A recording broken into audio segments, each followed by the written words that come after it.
Supreme Allied Commander Dwight D. Eisenhower takes this principle to heart as he prepares to invade Europe during World War II. His invasion strategy at Normandy is one of the most daring in history, and it's foreshadowed in the pages of Sun Tzu's Art of War.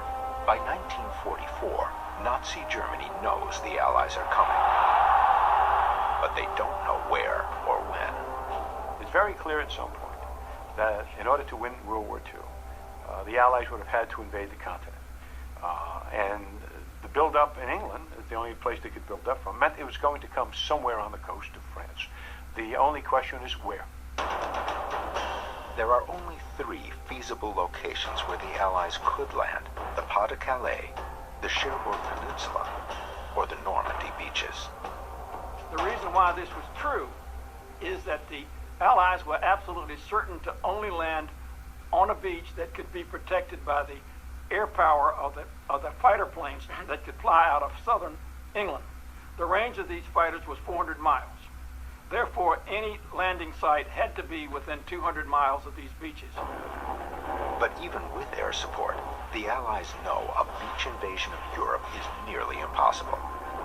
To succeed, they must employ more of a go strategy than a chess strategy. So instead of a direct attack, the Allies follow Sun Tzu's principle of deception and convince the Germans the attack will not occur at Normandy.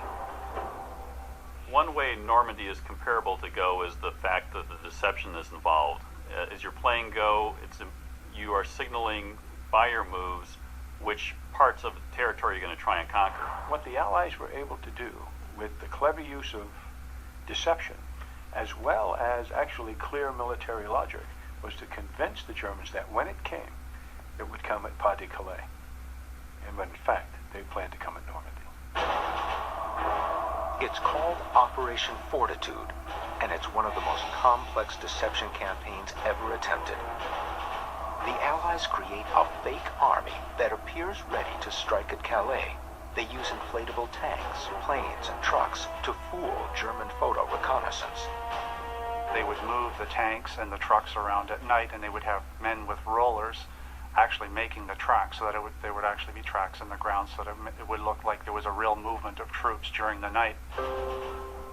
The Phantom Army needs to be seen and heard, so Allied Army personnel broadcast endless hours of fake transmissions about troop and supply movements.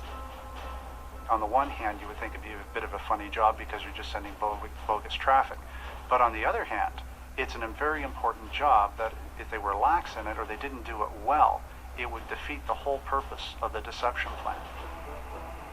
Eisenhower shows the Germans his fake army, but keeps his real fighting force an absolute secret. For weeks, they are successful in their deception campaign.